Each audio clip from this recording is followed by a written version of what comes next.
Just like the plot of the interview where James Franco goes to North Korea to meet Kim Jong-un, yesterday you had the most impactful and important interview of all time. Tucker Carlson went over to Moscow to interview Vladimir Putin. And within that 2-hour interview, a lot of information surfaced. A lot of truths, a lot of debunking of American narratives. But more specifically, what we're going to talk about on this channel is the whole Nazi incident and how that impacts Justin Trudeau and the ties to the Canadian politics and the Nazi regime in Ukraine and just that whole mixture of everything. Welcome back to another video, everybody. Before we get into it, I want to encourage you all to smash the like button, subscribe if you haven't yet already. This is absolutely insane. I can't believe this is real life and that this actually happened.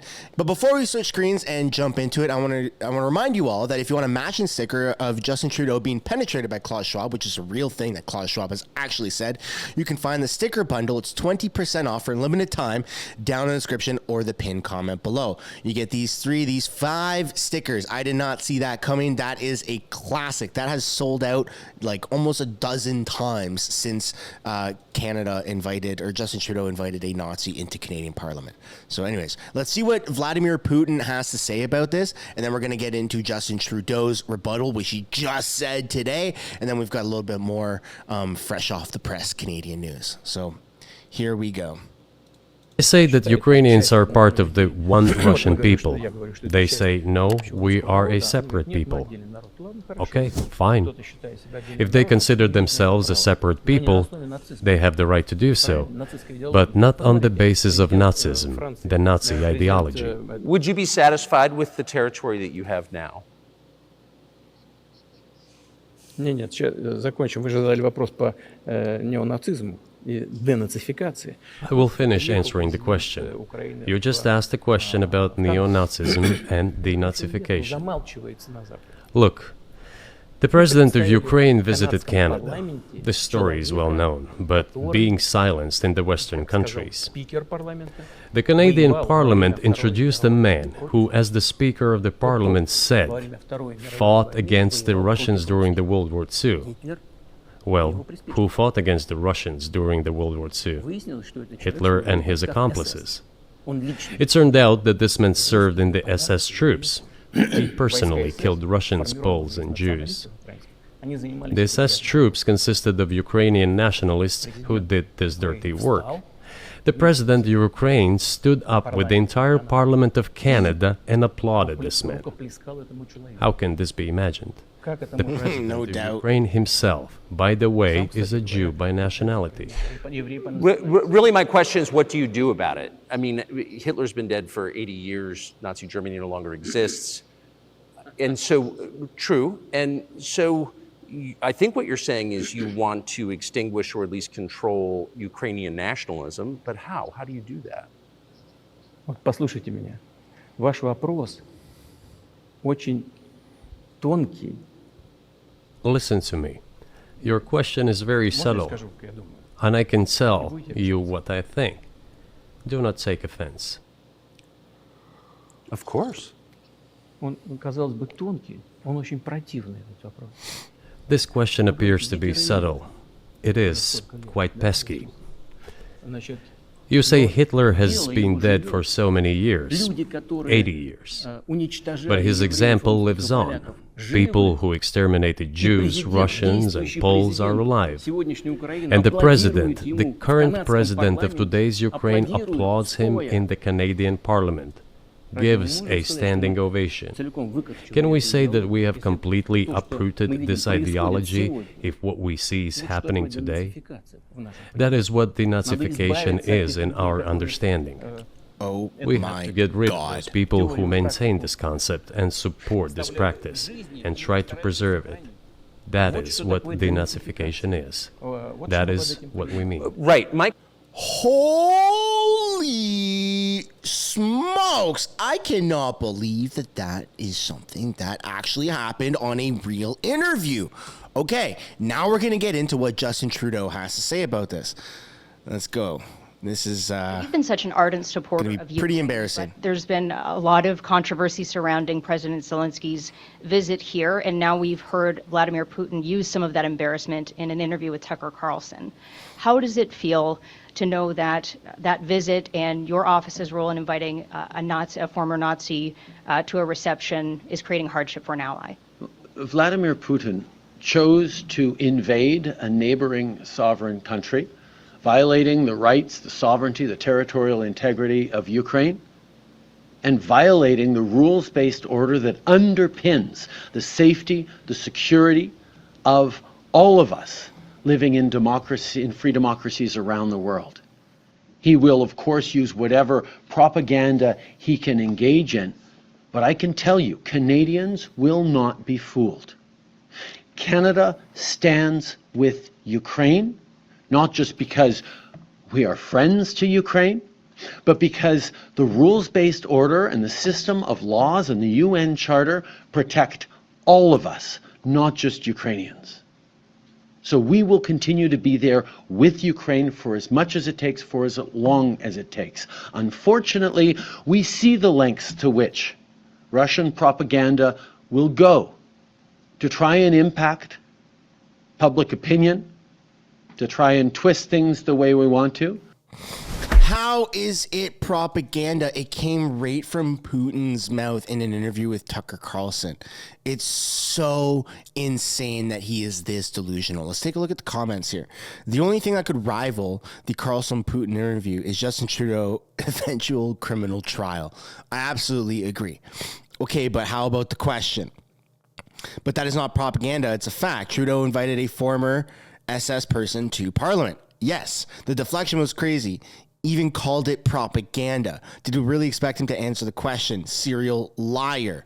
I mean, it's insane, folks. It's insane that Trudeau believes his own delusion to this point. Oh, this is funny. Why Trudeau's a great leader. A bunch of blank pages. I didn't even notice that. That's pretty funny. And this is why, folks, you got to get your I did not see that coming sticker. There are thousands of these circulating the world right now. Let's try and get it to multiple thousands, because it's just the fact is that Justin Trudeau and the Canadian government literally allowed a freaking Nazi in Parliament. And you have the president of Russia, Vladimir Putin himself, saying this is messed up. And the fact that all members of Parliament applauded and the world applauded until they found out, oh, wait, that's a Nazi. Huh. Let's do something about that. And they're still defending it to this day. They're still defending it instead of just saying we messed up, like catastrophe level 1,000, DEFCON 17. We messed up and we'll never we'll make sure that never happens again. No, they can't take accountability because they're liberals. Of course not. Speaking of taking accountability, let's take a look at Andrew Scheer, who calls on the Trudeau government to get rid of soft on crime policies in order to curb growing number of extortions across Canada.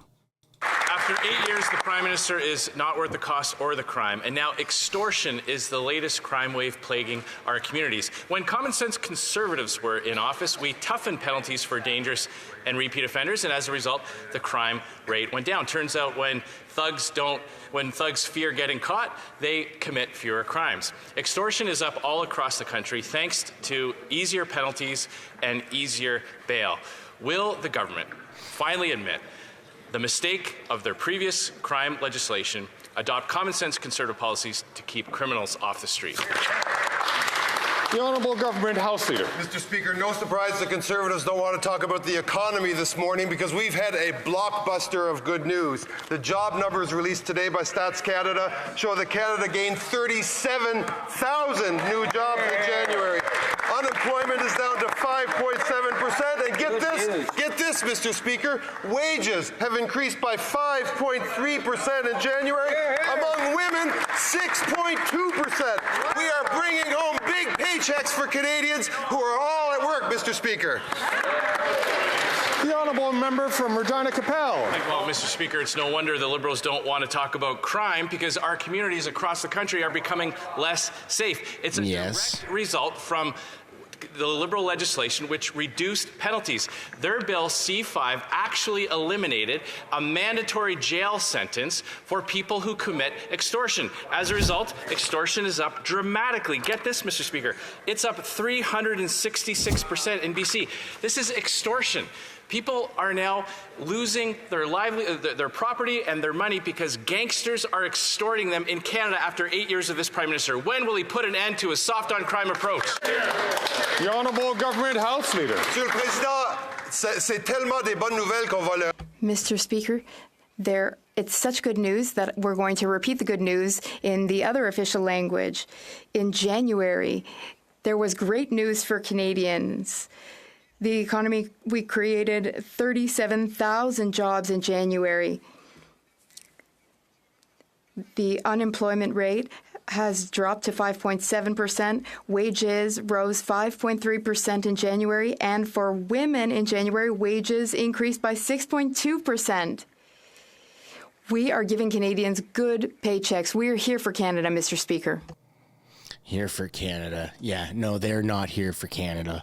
They're here for the Nazis. They're here for anyone else but for Canada. You know who is here for Canada? Criminals. Criminals are here for Canada, which is why Pierre Poilievre laughs while he's asked about Trudeau's justice minister having his car stolen 3 times. That's right, 3 times. The person who is responsible for making sure that criminals stay in jail has had his car stolen 3 times. Pretty funny. Let's take a look at this interview. It was recently reported that Trudeau's own justice minister had his car stolen 3 times in as many years. I love how he laughs about it. Rules to take action and crack down on auto theft. What is? It's just hard not to laugh at the irony of it. But you know, I have to say, these car thieves have no gratitude. Here the justice minister is letting them out of jail for stealing cars. You'd think that they would show him some courtesy in exchange, but instead they keep stealing his car. I would have thought that they would have been grateful to this justice minister for him letting them out of prison within hours of their arrest. But no, they are stealing his car too. And that is life after just 8 years of Justin Trudeau. Everybody is at risk now. These stories, we didn't have these stories before Trudeau. He has caused an explosion in car theft. Good news is that life wasn't like this before Trudeau, and it won't be like this after he's gone. Under the previous common sense Conservative government, we cut car theft by half. I'll say that again. We cut car theft by half. Anybody doubting whether or not these common sense policies I'm laying out work? Remember, we cut car theft by half. We cut violent crime by 25%. We brought down crime. With our common sense policies, they work, they're proven. Let's bring it home. The guy who makes the decision to keep criminals in jail has had his car stolen 3 times. That's just poetic.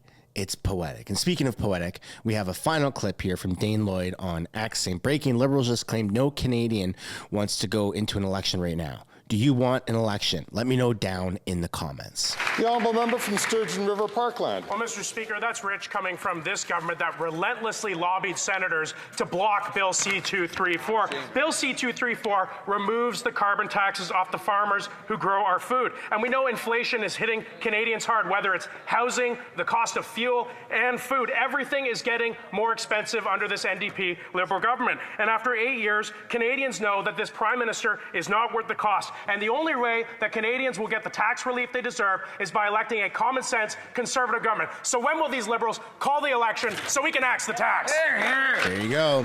The Honourable Parliamentary Secretary to the Minister of Agriculture and Agri-Food. Well, Mr. Speaker, the truth comes out. They want to go into an election. No Canadian wants to go into an election right now. Are you insane? Look at this Liberal schmuck here nodding her head. We supported our supply managed sector. We supported our farmers, helped transition towards a greener economy. That's why we've invested $1.5 billion that helps farmers directly on the land to ensure that they can provide some technology for farmers. Every single Canadian, even non-Canadians, want Canada to go into an election because everyone's in the world is so fed up with Justin Trudeau and this toxic regime. But I'd love to know and pass the question off to you guys. Do you want an election? Doesn't matter if you're from Canada or not. Do you want Canada to have an election? Please let me know down in the comments. That's where we're going to end today's video, folks. Before we end the video fully, though, I want to encourage you guys to just check if you haven't. And if you haven't, might as well hit that like button. Subscribe if you haven't yet already. It does really help grow the channel. And please consider turning post notifications on so you can actually be notified of upcoming videos. And again, I want to reiterate the 20% off sticker bundle for limited time only. You can find these 5 awesome stickers. The key one here is the Nazi and the penetrated. Those are the fan favorites. So find that down in the description or the pinned comment below, and I'll see you on the next one. Bye for now.